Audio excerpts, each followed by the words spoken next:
제가 대학생이 되었을 때에 세상이 너무 좋았습니다. 고등학교 때까지는 학교에서 공부만 하다가 몰랐는데 대학에 들어가니, 그것도 서울에 있는 대학에 들어가니 세상이 너무 좋은 겁니다.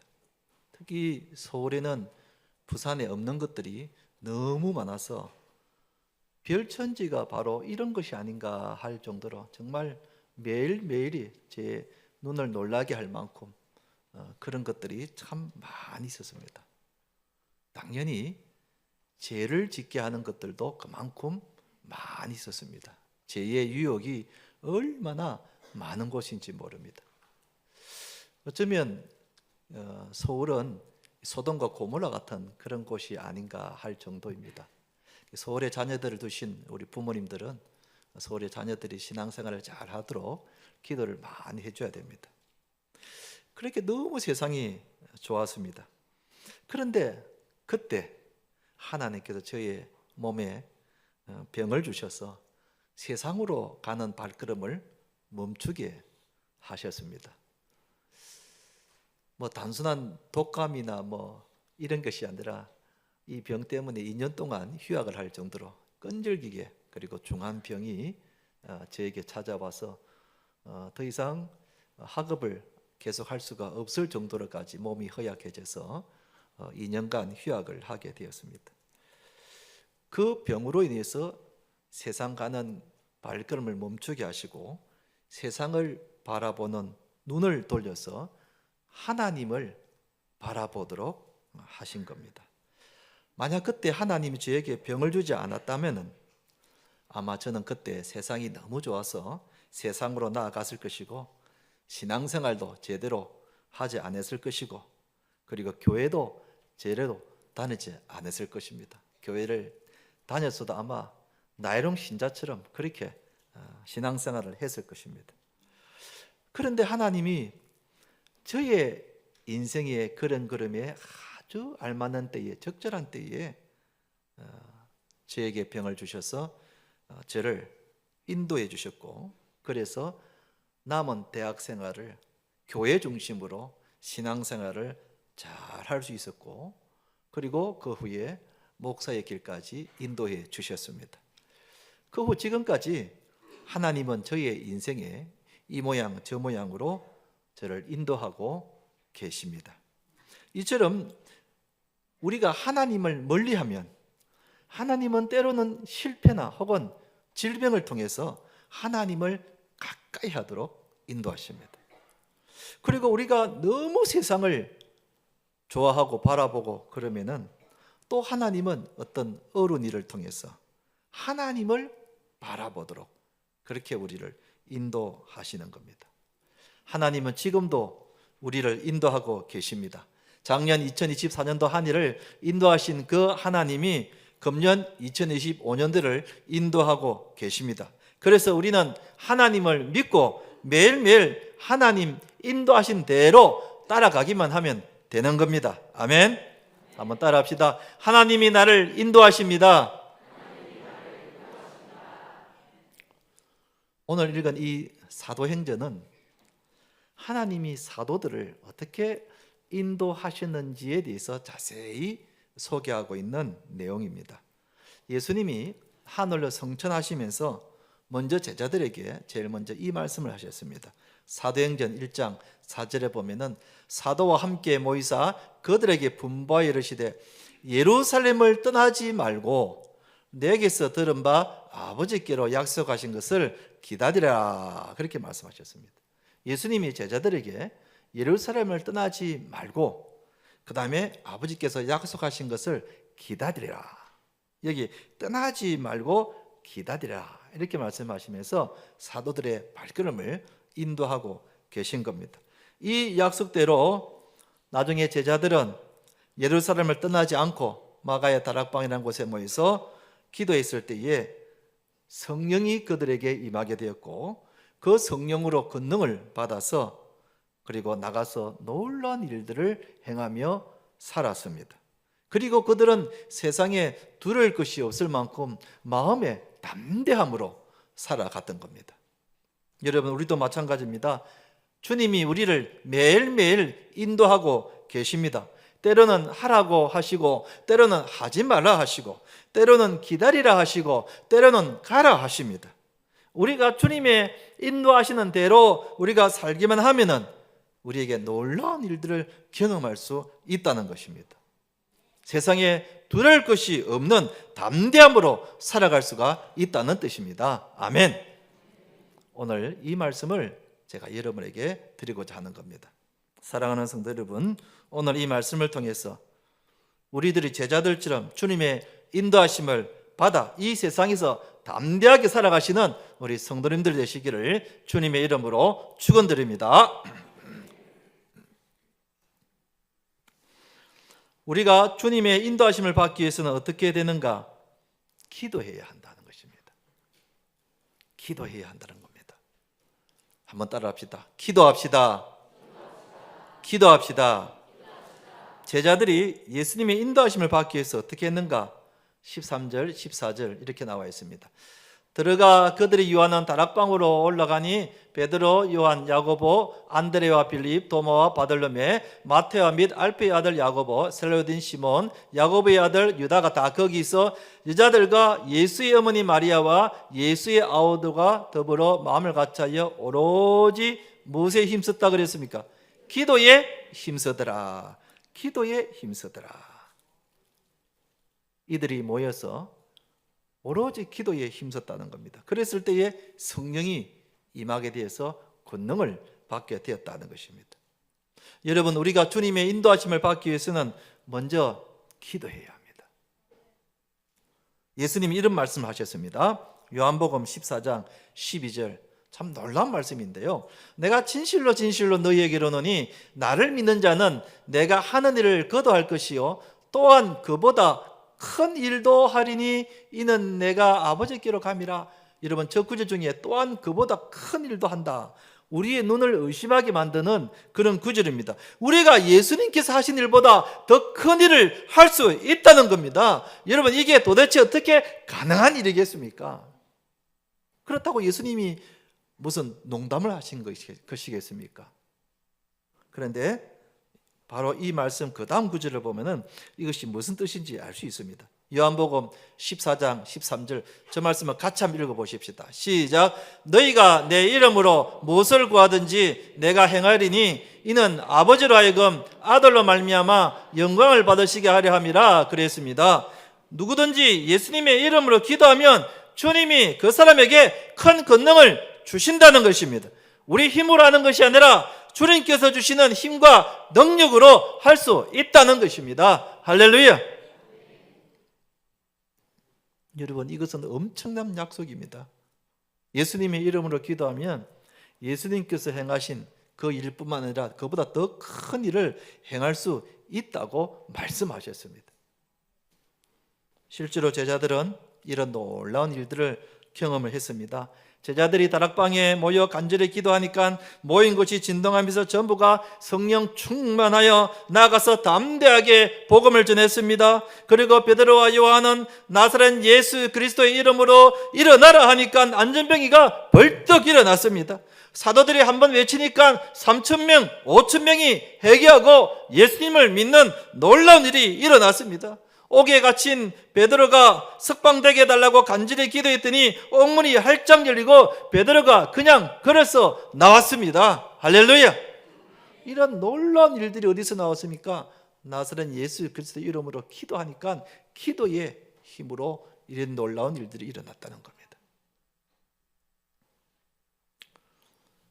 그렇다면 우리도 간절히 기도하면 주님께서 이런 놀라운 능력을 주실 줄로 믿습니다. 아멘. 우리가 기도 응답을 받은 사람을 이야기할 때에 영국의 고아의 아버지인 조지 물러 목사님을 기억을 하게 됩니다. 조지 물러 목사님이 쓰신 책 중에 5만 번의 응답을 받은 조지 물러의 기도라는 책이 있습니다. 여러분들도 이 책을 한번 사서 보시면 참 은혜가 넘칩니다. 그 책에 이런 내용이 나옵니다. 한 번은 자선단체 대표들이 이 조지 물러 목사님을 찾아왔습니다. 찾아와서 우리가 목사님에게 무엇을 도와드리면 되겠습니까? 하고 물었습니다. 수천 명의 고아들을 돌보면서 먹이시는 이 목사님의 사역을 귀하게 여기서 자신들도 뭔가 돕고 싶은 마음이 이렇게 생긴 겁니다. 그러자 조지 뮬러 목사님이 이렇게 말합니다. 하나님께 물어보세요. 하나님께 물어보시면 하나님이 우리에게 무엇이 필요한지, 무엇을 도와드려야 할지 말씀해 주실 것입니다. 좀 뜻밖의 말씀을 하신 거죠. 조지 뮬러 목사님이 이렇게 이야기를 한 이유는 목사님이 하나님께 약속하신 것이 있기 때문입니다. 자신이 고아를 맡아서 먹여 살릴 때에 누구의 도움도 부탁하지 않고 오직 하나님께만 기도해서 하나님께 응답받아서 이 아이들을 먹여 살겠습니다. 그러니 하나님께서 100% 책임져 주십시오 하는 이런 하나님과의 약속 때문이었습니다. 자신의 입으로 뭘 도와달라고 먼저 이야기하지 않고 도와주는 단체가 하나님의 뜻에 따라서 도와주면 그것으로 고아들을 돌보겠다는 그런 뜻입니다. 이렇게 결단을 하게 된 것은 당시 교인들이 기도에 응답하시는 하나님을 잘 믿지 않았기 때문입니다. 교인들은 하나님께 기도하면 자신을 도와줄 거라는 것을 잘 믿지 않았습니다. 그래서 기도하기보다는 나가서 돈을 벌었고 돈을 벌다 보니까 주일 예배도 제대로 지키지를 않았습니다. 그러자 이 조지 뮬러 목사님이 이 설교만 해가지고는 안 되겠구나. 그래서 실제로 오직 기도만으로 고아들을 먹여 살려 보겠다는 것을 결단한 겁니다. 그런데 실제로 기도를 하면은 그때마다 하나님이 사람들을 보내주셔서 고아들을 먹여 살리는 겁니다. 이것을 옆에서 본 성도들이 비로소 기도의 능력을 믿기 시작한 겁니다. 이야, 정말 기도만 하니까 하나님께서 응답해 주셔서 고아들을 먹여 살리는구나 하는 것을 옆에서 보게 된 겁니다. 여러분, 우리도 기도하기만 하면은 하나님께서 그때마다 응답해 주실 줄로 믿습니다. 아멘. 기도하면은 놀라운 기적이 일어나게 되고 하나님께서 우리의 발걸음을 선하게 인도하실 줄로 믿습니다. 어느 목사님이 캐나다 어느 교회에서 집회를 인도하게 되는데 둘째 날 저녁에 그 교회 한 부부로부터 식사 대접을 받게 되었답니다. 식사를 하면서 그 부부에게 들은 신앙 간증 이야기입니다. 그 가정은 본래 부인은 독실한 신자였습니다. 그런데 남편은 전혀 믿지 않는 사람이었습니다. 그런데 총각 때 부인과 결혼하려고 억지로 교회에 나왔다가 그런데 결혼한 이후에 교회를 나오지 않는 겁니다. 여러분, 남편 중에 그런 사람 많죠? 결혼하기 전에는 나도 교회 나가마 이렇게 해놓고는 결혼 딱 하고 난 뒤부터는 막 딱 달라져 가지고 교회를 안 나오는 겁니다. 이 남편도 그런 사람이었습니다. 그러다 보니까 결혼 후에 여러 가지 문제들이 불거지기 시작했습니다. 자기 아내는 주일이면은 하루 종일 교회에서 살다시피 하지요. 또 헌금을 하나님께 갖다 드리지요. 그러니까 그걸 옆에서 보고 있자니까 막 우라통이 터져서 견딜 수가 없는 겁니다. 그러다 보니까 자연스럽게 남편과 아내가 자꾸 이렇게 트러블이 생기고 가정 불화가 생기기 시작하는 겁니다. 그런 상황에서도 이 아내는 남편을 구원해달라고 간절히 기도했습니다. 그 가정은 캐나다 몬트리올에서 작은 식품 가게를 하고 있었는데 이게 장사가 잘 돼가지고 돈을 많이 벌게 되었다는 겁니다. 그런데 어느 날 밤 갑자기 가게 앞에서 총소리가 탕 하면서 난 겁니다. 그래서 이 부인이 깜짝 놀라서 얼른 나가보니까 자기 남편이 강도에게 총에 맞아 쓰러져 있는 겁니다. 벌써 피가 흥건하게 바닥에 젖혀져 있는 겁니다. 너무 놀란 겁니다. 급히 병원으로 실려가서 의사들이 수술을 하는데 상처가 너무 깊어서 가망이 없다는 겁니다. 가망이 없다는 겁니다. 그러자 이 부인이 너무 기가 막혀가지고 하나님께 막 부르짖기 시작합니다. 하나님, 하나님, 내 남편을 데려가는 것은 좋지만은 그래도 구원은 받아야 될 것 아니겠습니까? 데려갈 때 데려가시더라도 꼭 내 남편을 구원시켜 주십시오. 그냥 이렇게 데려가시면 어떻게 합니까? 하면서 막 하나님께 부르짖으면서 남편 데려갈 때 데려가더라도 꼭 구원을 시켜달라고 그렇게 통곡하며 기도를 한 겁니다.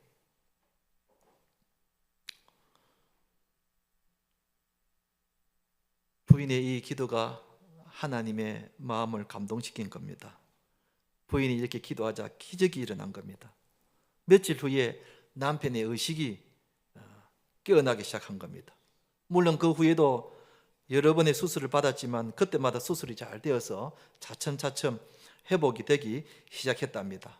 그리고는 부인은 가게를 다른 사람한테 잠시 맡겨놓고 몇 달 동안 이 병상에서 남편을 위해서 정성을 다해서 간호를 했습니다. 간호를 하면서도 하나님에 대한 기도는 멈추지 않았습니다. 하나님께 간절하게 기도하기를, 하나님 아버지 이렇게 기적적으로 이제 살려주셨으니 이제 남편이 하나님께로 돌아오게 해주십시오 하는 이 기도를 계속해서 했다는 겁니다. 그러자 그런 아내를 바라보는 이 남편이 마음이 차츰차츰 열리기 시작을 하더니 자기가 그동안 얼마나 마음이 완고하고 잘못되었는지를 깨닫기 시작했습니다. 그러자 어느 날 마침내 아내의 손을 붙잡으면서 이렇게 말합니다. 여보, 이제 나도 이제 진짜 당신 따라 예수님 잘 믿고 교회 열심히 다니겠다고 그렇게 말을 하더랍니다. 그때부터 이 남편이 완전히 변하기 시작한 겁니다. 이런 간증을 하면서 이 부인이 이제는 남편 자랑까지 하는 겁니다. 목사님, 제 남편이 얼마나 열심히 하는지 이제는 제가 따라가기도 힘들 정도로 그렇게 신앙생활을 열심히 합니다 하면서 아주 행복에 겨운 그런 말을 하더랍니다. 여러분, 예수님의 이름으로 기도하면 하나님이 이렇게 놀랍게 역사하시고 인도하시는 겁니다. 아멘. 죽어가는 사람도 살리고 도무지 예수 믿을 기미가 안 보이는 사람도 주님께서 구원해 주시는 겁니다. 기도하면은 하나님께서 우리의 인생의 길을 인도해 가시는 겁니다. 지금도 100살이 넘게 건강하고 정정하게 살아가고 계시는 김형석 교수님, 제가 존경하는 교수님인데 이분이 쓰신 책이 참 많습니다. 근데 이번에 책은 성경적인 가치관, 신앙인의 안목에서 세상을 바라보는 책이기 때문에 여러분들에게도 참 적극적으로 권하고 싶습니다. 이분이 쓰신 책 중에 교회 밖 하나님 나라라는 책이 있습니다. 교회 밖 하나님의 나라. 거기 보면 이런 내용이 나옵니다. 김영석 교수님은 어릴 때부터 몸이 허약해서 건강에 통 자신이 없었다고 그럽니다.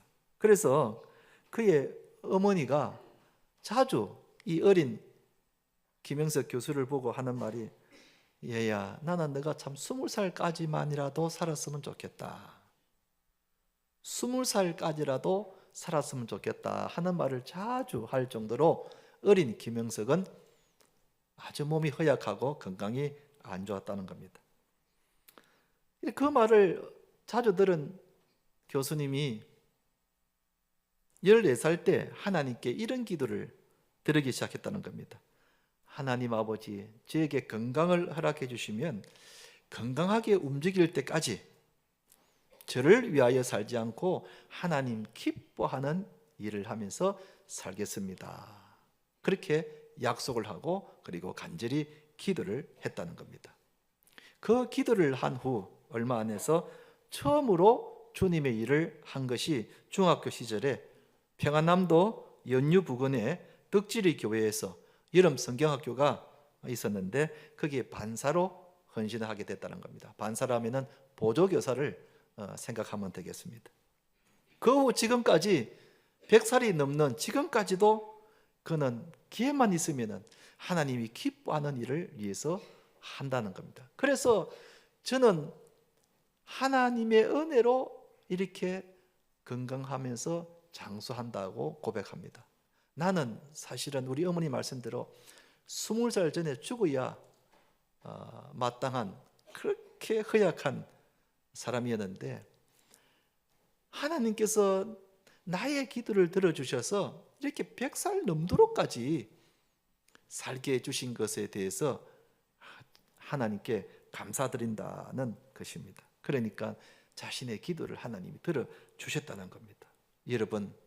여러분 가운데도 내가 이 땅에서 건강하게 오래 살기를 원하신다면 이 교수님처럼 그렇게 하나님께 기도하시기 바랍니다. 주님께서 나에게 건강 주시면 나를 위해서 살지 않고 주님 기뻐하는 일에 내가 살겠습니다. 여러분, 근데 그 기도가 하나님의 마음을 움직인 겁니다. 그러니까 기도를 통해서 주님의 인도하심을 받고 있는 겁니다. 놀라운 일이죠. 그러므로 여러분, 우리가 기도해야 하는 겁니다. 한번 따라합시다. 기도합시다. 기도합시다. 오늘 설교에 다른 것은 다 잊어버려도 딱 이 말만 여러분 머릿속에 딱 간직하면 됩니다. 기도해야 되겠다. 기도해야 되겠구나. 기도해야 되겠구나. 이것만 꼭 여러분들이 기억하시기 바랍니다. 지난 한 주간은 금년 들어서 제일 추웠던 한 주간이었습니다. 그렇죠. 지금도 오늘도 날씨가 꽤 추운데요. 겨울이라도 그동안 부산은 좀처럼 영하로 잘 내려가지 않는데 지난 한 주간은 일주일 내내 영하의 날씨가 계속되었습니다. 그것도 영하 1도, 2도가 아니라 영하 4도, 영하 5도, 어떤 때 영하 6도까지 내려갈 정도로 굉장히 추웠던 한 주간이었습니다. 지난 목요일 새벽은 영하 6도였습니다. 정말 추운 날씨였습니다. 얼마나 추운가 하면은 장갑을 껴도 손이 시릴 정도였습니다. 장갑을 껴도 손끝이 그냥 뾰족뾰족 무슨 송곳으로 이렇게 찌르는 것 같이 얼마나 손끝이 그냥 시리든지 그 정도로 굉장히 추웠던 날 지난 목요일이었습니다. 그런데 말입니다.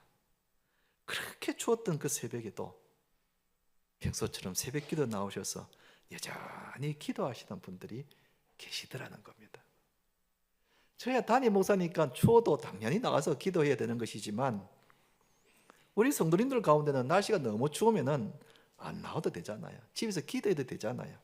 그런데도 그 추운 영하 6도의 매선 추위에서도 새벽 기도에 나오셔서 기도하시는 그런 분들이 계시더라고요. 참 대단한 성도들이고 그런 분들이 있으니까 우리 부곡중앙교회가 지금까지 이렇게 단단히 서가고 있다고 저는 생각합니다. 여러분, 주님께서 그분들의 기도를 들어주지 않으시겠습니까? 그날 그분들이 무슨 기도를 했는지 저는 알 수 없지만 그러나 주님이 이 영하 6도의 매서운 추위 가운데서 나와서 기도를 하시는 모습을 보시면서 주님께서 그 기도 응답해 주지 않으시겠습니까? 여러분, 우리가 기도하면 주님이 우리를 선히 인도해 주십니다. 때로는 내 힘으로는 어찌할 수가 없고 발버둥 칠수록 점점 더 수렁으로 빠져들 때에 우리가 기도하면 주님이 나를 건져주시고 나를 인도해 주시는 줄로 믿으시기 바랍니다. 기도만이 문제 해결의 열쇠가 되는 겁니다. 기도만입니다. 시편 40편 1절 2절은 우리 다 함께 같이 한번 읽어보십시다. 시작. 내가 여호와를 기다리고 기다렸더니 귀를 기울이사 나의 부르짖음을 들으셨도다. 나를 기가 막힐 웅덩이와 수렁에서 끌어올리시고 내 발을 반석 위에 두사 내 걸음을 견고하게 하셨도다. 그랬습니다. 주님께서 우리가 기도하면 귀를 기울이고 나의 부르짖음을 들으신다고 그랬습니다. 그래서 때로는 우리가 기가 막힐 웅덩이에 그리고 수렁에 빠져 있을지라도 기도하면 주님께서 건져주시고 우리의 발걸음을 견고하게 해주시는 줄로 믿으시기 바랍니다. 아멘. 지금도 여러분 가운데에 인생의 길을 찾지 못해서 헤매고 있는 사람이 있습니까? 내가 지금 가는 이 길이 맞는지 틀린지 어느 길로 가야 주님께서 인도하시는 길인지를 잘 모르고 있는 분들이 계십니까? 또는 인생의 어려움을 만났지만은 도무지 이걸 해결하지 못해서 발만 동동 구리면서 밤잠을 자지 못하고 있는 그런 분들이 계십니까? 어떤 문제 앞에서 어떻게 할 줄을 몰라. 자녀의 문제, 가정의 문제, 경제적인 문제가 닥쳤지만은 이거 어떻게 할 줄을 알지 못해서 그저 답답해하기만 하면서 있는 분들이 계십니까? 또는 중환병으로 인해서 아직 낫질 않고 여전히 뭔가 마음이 낙심된 가운데에 고통 가운데 있는 분들이 계십니까? 여러분, 주님께 기도하십시오. 주님께 기도하면은 주님께서 우리의 인생의 길을 선히 인도해 주십니다. 아멘. 우리가 기도하면은 주님께서 모든 문제를 해결해 주십니다. 아멘. 우리가 기도하면 주님께서 우리의 중병을 낫게 해 주십니다. 아멘. 그러니 우리의 인생의 길을 선히 걸어가기 위해서는 우리에게 기도가 필요하다는 겁니다. 우리의 기도로 주님이 우리의 인생의 길을 한 걸음 한 걸음 매일매일 인도해 가신다는 겁니다. 한번 따라하겠습니다. 기도하면 주님이 인도하십니다. 예. 기도하면 주님이 인도하십니다. 아멘. 이제 말씀을 맺겠습니다.